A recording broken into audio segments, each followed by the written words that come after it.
Sekarang kamu bisa memunculkan pop-up Windows dengan mengklik tombol Home dan kamu bisa melakukan multitasking sambil menonton video analisa pagi tanpa berlangganan YouTube Premium. Hai semuanya, gimana kabar kalian? Semoga selalu dalam keadaan baik. Jadi welcome back again di Andi Kriston Channel, dan ini adalah segmen analisa pagi, segmen dimana kita akan mengulas kembali untuk update news dan juga pergerakan dari market, khususnya market dari Bitcoin. Teman-teman, hari ini kita berada di tanggal 13 Mei 2025 ya. Kita akan mulai pembahasannya seperti biasa dari kalender ekonomi terlebih dahulu. Hari ini kita akan dapat beberapa sentimen data yang cukup penting. Dari Eropa akan ada economic statement jam 4 sore. Data ini bakalan cukup penting untuk market. Kemudian di sebelumnya ya jam 1 siang itu akan ada data employment change dan juga unemployment rate dari Inggris. Data tersebut akan rilis dan dapat mempengaruhi nilai dari pound sterling. Sementara itu, di malam harinya, jam setengah 8 malam, akan ada rilis data CPI and Core CPI Inflation, data inflasi yang akan sangat penting untuk menjadi salah satu acuan dari kebijakan yang akan diambil oleh Donald Trump. Kalau kita lihat dari potensinya, nampaknya inflasi berpotensi bertahan, ya. Dari CPI-nya bertahan di 2,4%, sementara dari Core CPI Inflation berpotensi akan bertahan di 2,8%. Itu dari rilis data penting hari ini yang akan kita temukan, jadi tetap waspada dengan kondisi dari market. Sedikit summary dengan kondisi market Bitcoin, overall Bitcoin masih cenderung strong, bertahan di kisaran level 102.000 US dollar meskipun ada koreksi yang terjadi, namun Bitcoin dominance menunjukkan pelemahan dalam perdagangan sejak 8 Mei terakhir sampai dengan 13 Mei ini ya, berarti sekitar 5 hari sudah Bitcoin dominance-nya turun. Waspadai dengan adanya potensial kenaikan, teman-teman, retracement setelah penurunan yang cukup dalam terjadi. Seperti itu. Kemarin momentum dimanfaatkan betul oleh XRP yang mana naik 6,66%. Terus juga beberapa altcoin lain kayak Tron kemarin mengambil bagian untuk mengalami rally. Mudeng juga udah mulai koreksi ya setelah kemarin nyentuh level 0,27. P-Network juga overall ada sedikit retracement setelah koreksi yang terjadi di perdagangan kemarin. Gitu. Beberapa altcoin overall masih cenderung baik, namun waspadai aja dengan adanya potensial kenaikan dari Bitcoin dominance yang mungkin akan menyebabkan altcoin beberapa akan tertekan. Emas di perdagangan 2 hari terakhir sudah mengalami koreksi lanjutan. Ini ada potensial double top pada emas seiring dengan semakin jelasnya ya terkait dengan tarif. Market juga mulai merespon dengan positif justru ke aset-aset berisiko. Nah, S&P 500 kemarin mengalami rally 3,26%. Ini kenaikan yang cukup tinggi. Ya, teman-teman, mengindikasikan memang market saham cenderung positif setelah Amerika Serikat dan juga Cina mendapatkan kesimpulan terkait dengan perang tarif yang saat ini masih berlaku. Kemudian indeks dolar juga masih cenderung menguat ya, 1,32%, kembali balik naik di atas 100. Gitu. Jadi bisa dibilang untuk kondisi seperti sekarang ini cenderung marketnya mulai anomali kembali. Nah, sementara kalau kita lihat dari produk Bitcoin Spot ETF kemarin mendapatkan inflow sampai dengan 334 juta US dollar, menunjukkan ada institusi yang masih tetap aktif dalam hal melakukan akumulasi. Gitu, terutama untuk produk Bitcoin Spot ETF-nya. Selain itu juga ada US Ethereum Spot ETF yang so far kemarin masih mendapatkan inflow yang lumayan bagus. Ya, meskipun cuma 17,6 juta US dollar saja. Oke, US and China agree to slash tarif. Jadi berita terbaru sangat bagus ya, datang dari hasil negosiasi di Jenewa, Swiss di perdagangan kemarin, di mana Amerika Serikat secara resmi menurunkan tarif pajak untuk China dari 145% menjadi 30%. Dan juga dari China ke Amerika ya, tarifnya dari 125% diturunkan menjadi 10%. Harus di take note, ini hanya berlaku 90 hari ke depan sampai nanti ada keputusan secara resminya seperti apa. Itu harapan kita adalah tidak memanas antara China dan Amerika Serikat, dan penurunan dari tarif ini bisa berlangsung dalam waktu yang cukup lama. gitu. Jadi menarik sekali ya, hasil dari pertemuan antara perwakilan dari Cina dan juga Amerika Serikat ini tentu saja membawa dampak yang sangat positif. Buktinya adalah S&P 500 kemarin langsung ngepump. Bitcoin sudah ngepump duluan. Ya, ingat Bitcoin udah naik mulai dari tanggal 8 Mei kemarin. Terus akhirnya Bitcoin setelah news justru sell on news gitu, buy on rumor and sell on news, dan sekarang pergerakan dari Bitcoin cenderung korektif berbanding terbalik sama S&P 500 yang sebelumnya bergerak slow. Setelah rilis data kepastian tarif justru harganya melonjak. Nah, penurunan tarif menyebabkan market sudah tidak lagi khawatir. Sehingga apa? Sehingga emas justru malah mengalami fase koreksi setelahnya. Gitu. Jadi ini poin yang sangat positif untuk perekonomian. Trump says China will open up to US businesses, suspend trade barriers. Jadi Trump mengatakan Tiongkok akan terbuka terhadap bisnis Amerika Serikat, menangguhkan hambatan yang ada saat ini. Gitu. Jadi dengan istilah lain adalah bisnis akan tetap berlangsung ya, berjalan, dan ini tentu saja akan menjadi sebuah indikasi yang bagus di mana kondisi ketegangan antara Cina dan Amerika Serikat sudah mulai calm down gitu. Jadi harapannya masih bakalan bisa menjadi sebuah indikasi yang bagus mungkin dalam beberapa bulan ke depan. Kita tunggu aja apakah ke depannya setelah 90 hari tarif ini berlangsung, apakah nanti akan ada kenaikan tarif kembali atau tidak. Tapi yang pasti adalah jangka pendek ini bisa menjadi sebuah sentimen yang baik. Kita tunggu aja, semoga keputusan dari interest rate ya dari the Fed ini bakalan bisa sedikit longgar setelah rilis data kemarin atau update data kemarin. Partai Republik mengusulkan keringanan pajak baru untuk tip dan pajak lokal dalam paket anggaran Trump. Jadi ini juga merupakan sebuah cara untuk Donald Trump memberikan stimulus perekonomian ya, setelah mereka mendapatkan kesepakatan dengan Cina.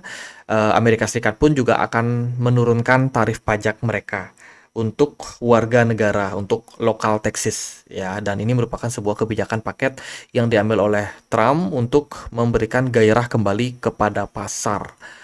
Wow, peningkatan dari industri ya, baik itu jasa ataupun manufacture, ini bakalan menjadi salah satu motor penggerak dari perekonomian Amerika Serikat menjadi lebih baik lagi. Arthur Hayes setelah pengumuman kemarin, dia mengatakan bahwa beli semuanya, buy everything, saat perang dagang Amerika Serikat Tiongkok mereda dan Bitcoin mampu melampaui level 104.000.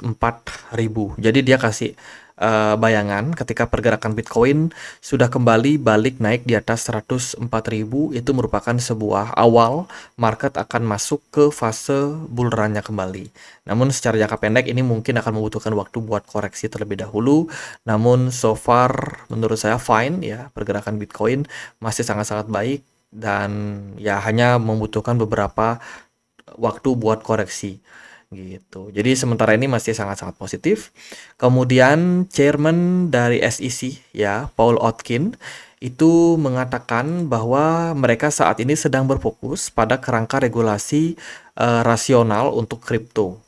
Dan apapun terkait dengan misalkan produk bukan Bitcoin, tapi altcoin ETF itu masih akan ditunda dulu sampai nanti kerangka regulasi dari kripto ini bakalan selesai. Ini juga akan nanti berdampak kepada NFT, tokenisasi, dan juga regulasi-regulasi terkait dengan aset digital seperti itu. MicroStrategy kemarin juga memanfaatkan momentum untuk melakukan pembelian sampai 13,390.000 Bitcoin ya, 13.390.000 Bitcoin atau total sekitar 1,34 miliar US dollar dibeli oleh MicroStrategy ketika pergerakan harga Bitcoin sudah berada di kisaran 100.000 ya, di atas 100.000. Ini menunjukkan bahwa MicroStrategy nggak tanggung-tanggung, dia nggak butuh koreksi dalam ya, asal mereka punya dana, mereka udah terbitin obligasi, orang-orang mau beli obligasi mereka, dananya langsung dipakai masuk ke Bitcoin gitu. Jadi ya, ini adalah sebuah metode yang sudah dilakukan oleh MicroStrategy sejak lama dan sampai sekarang ini kebiasaannya masih terus dilanjutkan. Kemudian ada salah satu penyedia cold wallet, Ledger, dikabarkan akun Discord-nya kena hack ya. Menyebabkan apa? Menyebabkan ada link phishing yang dikirimkan seperti itu. Dan hati-hati bagi teman-teman mungkin yang ada subscribe, yang ada join di komunitas dari Ledger ini, hati-hati jangan sembarang klik link tersebut. Karena link tersebut adalah link penipuan yang bisa menyebabkan aset dari hot wallet kalian tergerus seperti itu. Jadi waspadai. Lalu ada sebuah project dari BNB Chain ya, yaitu Mobius. Kemarin dikabarkan kena hack juga. Total kerugiannya sampai 2,1 juta US dollar. Ini menyebabkan token MBU mengalami crash ya di perdagangan kemarin, impact dari serangan tersebut. Gitu, waspada. Lido Finance juga mengatakan ada emergency atau melakukan emergency vote ya setelah ada kecurigaan di dalam jaringan dari Lido. Ya, ini ada serangan dari cyber security terkait dengan kerentanan jaringan dari jaringan Lido Finance. Gitu. Ini juga menyebabkan harga dari LDO sedikit mengalami koreksi dan juga harga Ethereum juga terdampak. Gitu. Jadi hati-hati buat teman-teman, belakangan serangan hacker kembali meluas ya. Hati-hati yang punya hot wallet, yang punya cold wallet, jangan sembarang klik link, apalagi link-link yang nggak jelas. Ya kan, karena suatu hari bisa aja dari Twitter, dari Discord, dari Telegram atau sosial media yang lain justru tiba-tiba mengirimkan link-link yang tidak jelas. Itu biasanya harus kita cross check kembali apakah link tersebut adalah real atau itu merupakan sebuah apa yang dilakukan oleh hacker ya guna untuk mengelabui orang-orang gitu. Teman-teman, kita akan sedikit bahas tentang token-token yang akan ada unlock semingguan ke depan. Pertama ada WBT, ini unlock cukup besar, 27,41%, hati-hati. Kemudian ada Eigenlayer, unlock sekitar 0,43%, ini juga hati-hati dalam 24 jam terakhir. Kemudian ada IOTA Starknet, Starknet unlock 4%, ini cukup besar, waspadai ya buat teman-teman. Kemudian C Network juga akan ada unlock 1% di 2 hari ke depan. Kemudian ada IMX akan ada unlock 1,35% dalam 3 hari ke depan. Terus ada ARB juga unlock 1,95% 3 hari ke depan. Prime ada unlock 1,26% ya, jadi waspadai. Kemudian juga ada AppCoin, ini juga akan ada unlock 1,95% teman-teman dalam 4 hari ke depan. Dan beberapa koin yang cukup besar unlocknya ada Pit Network juga akan ada unlock 58,6% dalam 7 hari ke depan, waspadai. Terus juga ada Tribble unlock 6,11% dalam 7 hari ke depan. Nah, itu beberapa koin yang akan rilis semingguan ke depan. Dan ada beberapa koin lain yang juga harus di note, di mana mereka akan ada unlock sekitar di atas dari seminggu ke depan atau 7 hari ke depan. Venom ada unlock 2,86%, waspadai.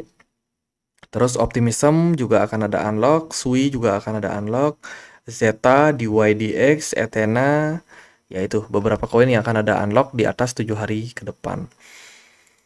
Lalu tidak lupa ada Sonic Labs, dikabarkan baru saja mendapatkan investasi baru yang datang dari Galaxy, di mana strategik investing yang dilakukan adalah senilai 10 juta US dollar. Ini merupakan sebuah kelanjutan dari upgrade dari Sonic ya, yang sebelumnya namanya FTM untuk meningkatkan infrastruktur mereka. Beruntung mereka dapat aliran dana baru sehingga memberikan kemungkinan mereka bisa develop projectnya lebih baik lagi. Nah, terkait dengan Ethereum Pectra yang sudah menyelesaikan upgrade, ada beberapa hal yang positif. Pertama, dari skalabilitas, kecepatan transaksi, dan biaya yang cenderung lebih murah. Tapi di sini aku coba cari semacam potensi resikonya. Teman-teman bisa baca sendiri di Google ya. Ini aku pakai AI kebetulan. Jadi ada beberapa potensi kerentanan pada jaringan Ethereum setelah upgrade dari Pectra.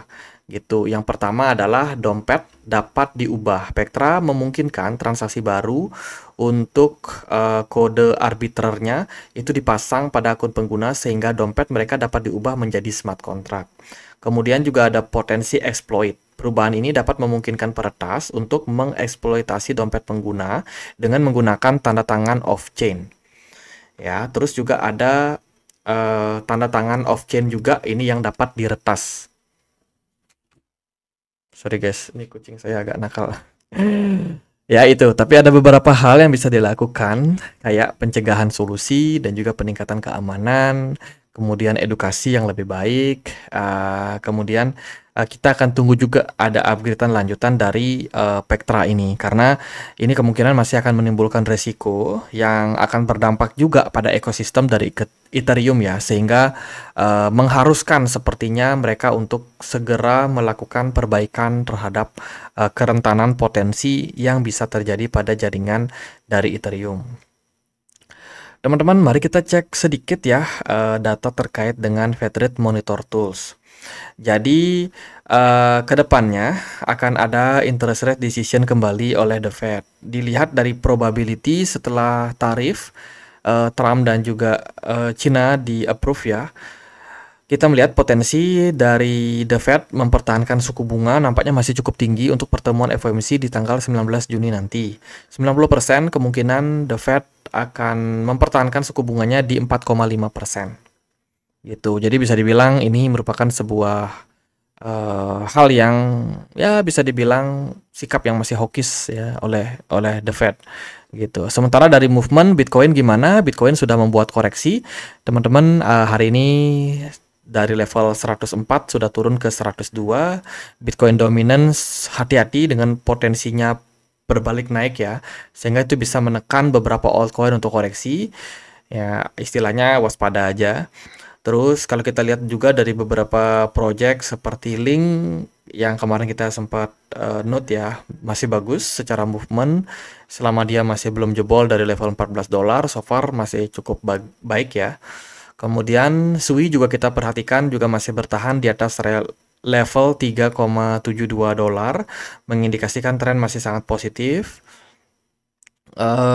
Lalu kemarin kita juga pantau ada BNB, overall masih bagus teman-teman, meskipun kemarin ada kenaikan mendekati level 700, tapi so far sekarang udah balik koreksi lagi ya. Kemarin ada spike up naik gitu, tapi cepat banget koreksinya terjadi. Kemudian Cardano kita juga pantau, ini juga masih struggle, belum bisa menembus area resistance teman-teman di kisaran level $0,8. Terus XRP kemarin naik ya, smart money-nya bagus pada XRP. Mungkin kalau bisa beruntung bisa dapat harga sampai $3,2. Itu Ethereum kemarin sudah ujuk-ujuk koreksi. Teman-teman dari MACD mengindikasikan fase koreksi lanjutan. Smart money-nya overall masih sangat baik. So far sih buat altcoin masih baik, tapi waspadai dengan potensi koreksi secara jangka pendek. Bitcoin ternyata sell on news setelah rilis data dari Cina dan Amerika Serikat ya. Dari smart money-nya sudah mengalami penurunan di time frame 4 jam, MACD memberikan indikasi koreksi. Gitu. Sementara ini target dari Bitcoin adalah di 98.800 atau 99.000. Ya, di sana ada area support yang akan berpotensi menjadi tempat untuk isi amunisi dulu untuk Bitcoin before next rally. Saya sendiri masih expect pergerakan Bitcoin bakalan bisa naik sampai 108.000 ya, mungkin di akhir bulan ini. Gitu. Semoga aja bisa tercapai dan dilampaui kalau bisa. Itu so far dari Bitcoin overall baik-baik aja untuk market. Dari time frame 1 jam smart money-nya udah mulai kosong. Terus juga dari volume perdagangan juga masih cenderung baik sejauh ini. Gitu. Potensi untuk kenaikan terbatas mungkin di 103,5 ya. Di sini ada resistance yang terbentuk dari trend line. Dan juga area support yang mungkin akan cukup dalam yaitu di 99 ribuan. Boleh dipantau aja area-area tersebut, siapa tahu bisa dikunjungi Bitcoin dalam beberapa waktu ke depan sehingga teman-teman yang mungkin kemarin ketinggalan bisa dapat barang di harga yang cenderung lebih fair. Itu aja paling buat update kali ini. Semoga videonya bisa bermanfaat. Teman-teman, kita ada komunitas diskusi di Telegram. Buat teman-teman yang punya akun Telegram, feel free untuk join ya. Linknya ada di kolom deskripsi video ini. Sekian aja, akhir kata saya Andre. Makasih.